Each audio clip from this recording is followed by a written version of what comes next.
সংবাদ মেল যোগেদি মই কিছুমান গুৰুত্বপূৰ্ণ কথা অসমৰ জনসাধাৰণক অৱগত কৰাবলৈ বিচাৰো।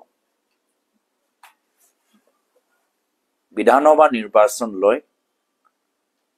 অসমৰ জনসাধাৰণৰ ওচৰত প্ৰায় 1 বছৰ আছে। অহা বছৰ বৰ্তমানৰ বিজেপি চৰকাৰৰ 10 বছৰ সম্পূৰ্ণ হ'ব। সেই 10 বছৰৰ সময়ত কেন্দ্ৰত তেওঁলোকে বিজেপি চৰকাৰৰ সুযোগ পালে আৰু সেই কাৰণে এই অন্তিম সময়ত নিৰ্বাচনৰ আগত এই অন্তিম 1 বছৰৰ এই সময়ত অসমৰ জনসাধাৰণক বিজেপি নেতৃত্বৰ পৰা হিচাপ বিচৰা অধিকাৰ আছে আৰু হিচাপ বিচাৰিছে যে প্ৰায় এই 10 বছৰৰ ভিতৰত তেওঁলোকে অসমৰ কাৰণে উন্নয়নৰ ক্ষেত্ৰত কি কৰিলে আৰু এই উত্তৰ বিজেপি নেতৃত্বই তথ্য সহকাৰে দিয়া উচিত। কিন্তু তেওঁলোকে যে ভুল তথ্য ৰাইজৰ আগত প্ৰকাশ নকৰে তাৰ বাবে মই কিছু তথ্য আজি ৰাইজৰ সন্মুখত মই ৰাখিবলৈ বিচাৰো আৰু পিছত অসমৰ জনসাধাৰণে তুলনা কৰিব যে কংগ্ৰেছ দলে সঁচা কথা কৈছে না বিজেপি দলে সঁচা কথা কৈছে। মই আজি এই সংবাদ মেল যোগেদি যিখিনি তথ্য প্ৰকাশ কৰিবলৈ গৈছো সেইখিনি আমাৰ ব্যক্তিগত তথ্য নহয়, সম্পূৰ্ণভাৱে চৰকাৰী আৰু আন্তঃৰাষ্ট্ৰীয় যি ইউনাইটেড নেশ্যনছৰ পৰা তথ্য ওলাই তাৰ ওপৰত নিৰ্ধাৰিত। এতিয়া আৰম্ভ মই কৰিবলৈ বিচাৰিছো আছাৰ ৰিপৰ্ট। ভাৰতৰ শিক্ষা জগতৰ ভিতৰত আটাইতকৈ গুৰুত্বপূৰ্ণ ৰিপৰ্ট হৈছে আছাৰ ৰিপৰ্ট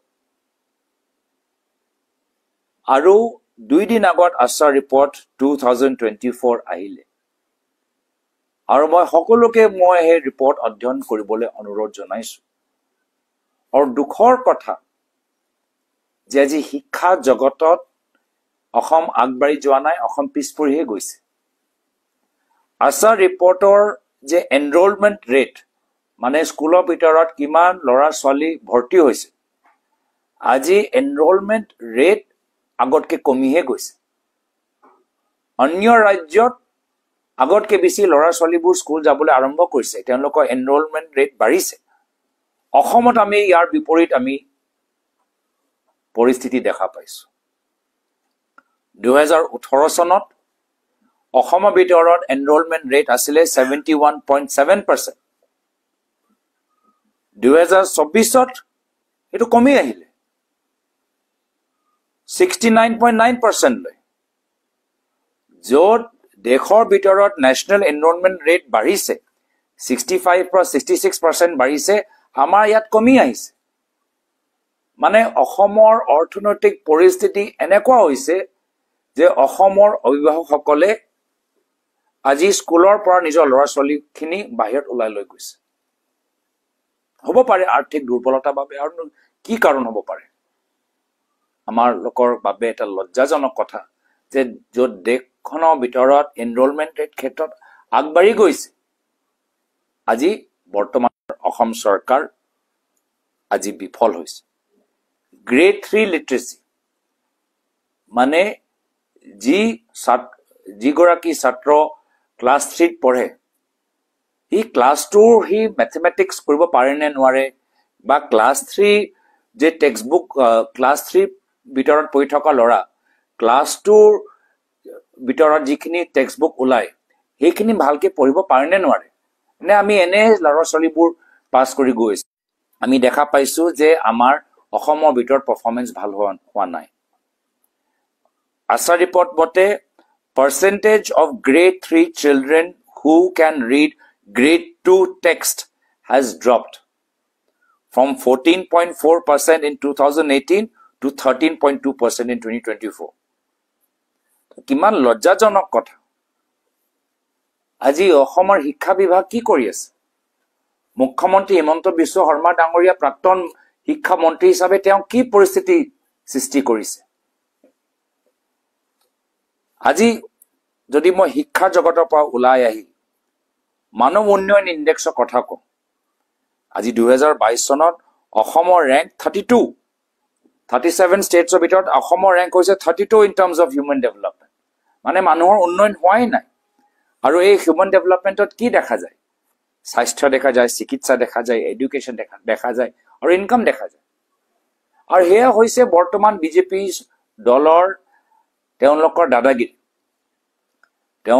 দাদাগিৰিত বিজেপিৰ নেতাসকল আৰু ধনী হৈছে আৰু অসমৰ জনসাধাৰণ আৰু দুখীয়া হৈ গৈছে যিসকলে আগতে নিজকে মধ্যম বৰ্গৰ মাজত ভাবিছিল আজি তেওঁলোকে দৰিদ্ৰ সীমা তললৈ গুচি গৈছে এয়া হৈছে বিজেপি দলৰ দাদাগিৰি আৰু সিন্ডিকেট নিৰ্ভৰ ৰাজনীতি ফলাফল যে আজি অসম বিভিন্ন ক্ষেত্ৰত উন্নয়নৰ ক্ষেত্ৰত জনসাধাৰণৰ উন্নয়নৰ ক্ষেত্ৰত পিছ পৰি গৈছে সাস্টেইনেবল ডেভেলপমেন্ট গোলছ ইউনাইটেড নেশ্যনছৰ তাত আমি দেখা পাইছো যে অসমৰ ৰেংকিং কোড সাস্টেইনেবল ডেভেলপমেন্ট গোলছ আজি নীতি আয়োগৰ ৰিপৰ্ট ওলাইছে 2023-2024 চনত যে আউট অফ 36 states আসামৰ ৰেংক 23 নীতি আয়োগ প্ৰধানমন্ত্ৰী মোদী ডাঙৰীয়াৰ দ্বাৰা স্থাপিত আজি তাৰ পৰা ৰিপৰ্ট আহিছে যে 36 ষ্টেটছৰ মাজত অসমৰ ৰেংক হৈছে 23 এটা মুখ্যমন্ত্ৰী যদি মই ৰেংক কওঁ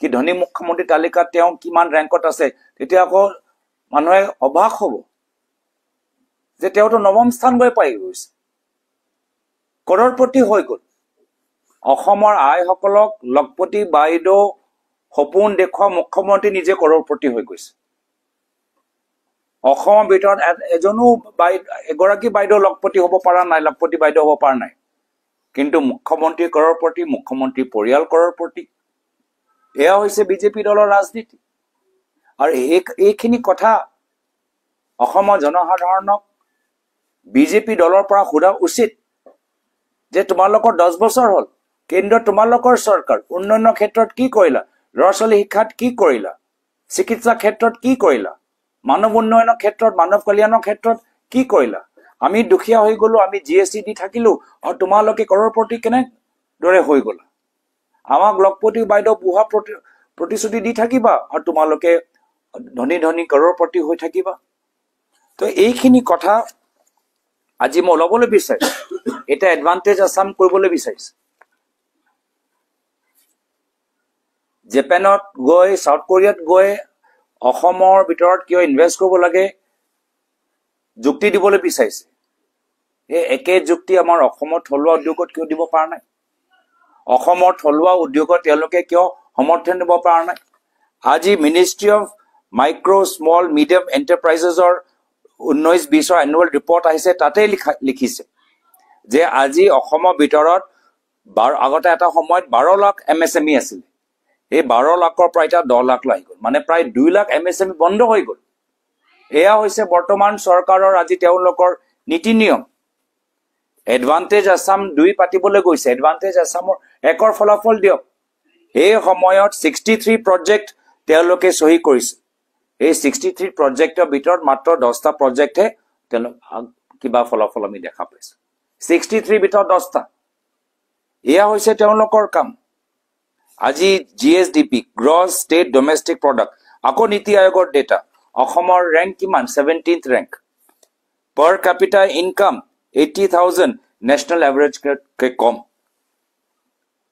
poverty rate as per niti ayog data national average ke bisi to protek khetrot aji অসমৰ ভিতৰত উন্নয়ন যে হোৱা নাই আমি প্ৰমাণ পাই গৈছো চাৰিফলে যতে চাও সৰকাৰি ডাটা চাও এনজিও ডাটা চাও অন্তৰাষ্ট্ৰীয় সংগঠনৰ ডাটা চাও নীতি আয়োগৰ ডাটা চাও চাৰিওফলে যে একো ডেভেলপমেন্ট হোৱা নাই এই এনডিএ মানে হৈ গৈছে no development Assam, non development Assam হৈ গৈছে। একো বিকাশ হোৱা নাই। সকলৰ বিকাশ হ'ব, সবকা সাথ সবকা বিকাশ, এতিয়া হৈ গৈছে আদানী বিকাশ, এতিয়া হৈ গৈছে এটা বিশেষ চেনেলৰ বিকাশ, এতিয়া হৈ গৈছে মুখ্যমন্ত্ৰী পৰিয়াল আৰু মন্ত্ৰীসকলৰ আমাৰ ভাতৃ আৰু তেওঁলোকৰ বিকাশ। তো আজি মই ভাবো এইবোৰ চব প্ৰশ্নৰ যে উত্তৰ তেওঁলোকৰ ওচৰত নাই, এইখিনি প্ৰশ্নৰ পৰা বৰ্তমান চৰকাৰ পলাবলৈ বিচাৰে, সেইকাৰণে তেওঁলোকে পঞ্চায়ত নিৰ্বাচন পাতা নাই। নহ'লে পঞ্চায়ত নিৰ্বাচনত ৰাইজ এইখিনি কথা সুধিব।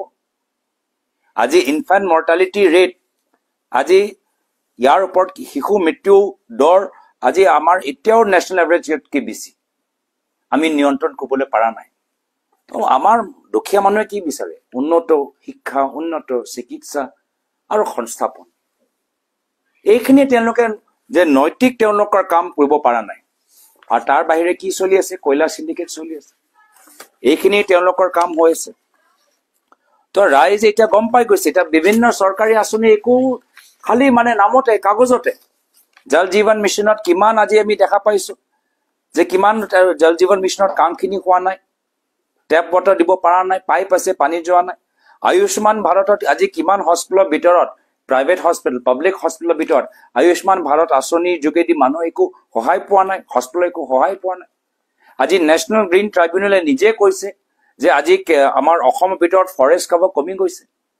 কাৰ্বি আংলঙত যেতিয়া পাহাৰ কাটিব, গুৱাহাটী অঞ্চলৰ পাহাৰ কাটিব, জংঘল কাটিব, তো নিশ্চয় ফৰেষ্ট কভাৰ কমিব। যদি তেওঁলোকৰ গছপুলি ৰোৱা আঁচনি ইমানে যদি সফলতা লাভ কৰিলেহেঁতেন, তেতিয়া ফৰেষ্ট কভাৰ কিয় কমিছে? 21 চনৰ পৰা 23 চনৰ মাজত ফৰেষ্ট কভাৰ কিয় কমিছে?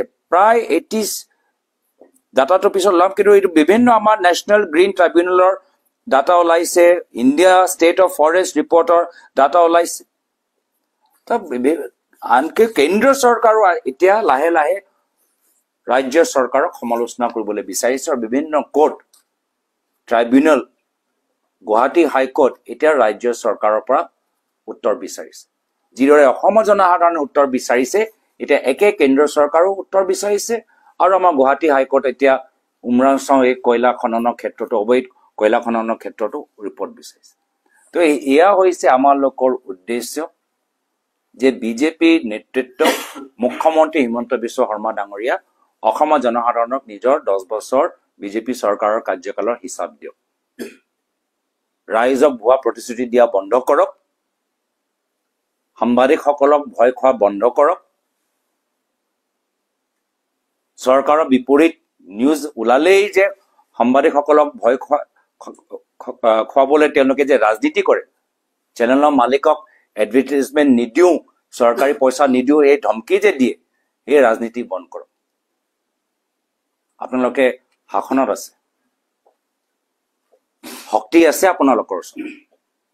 ৰাইজৰ প্ৰশ্ন আৰু সাংবাদিকৰ প্ৰশ্নৰ পৰা ভয় খাব নালাগে।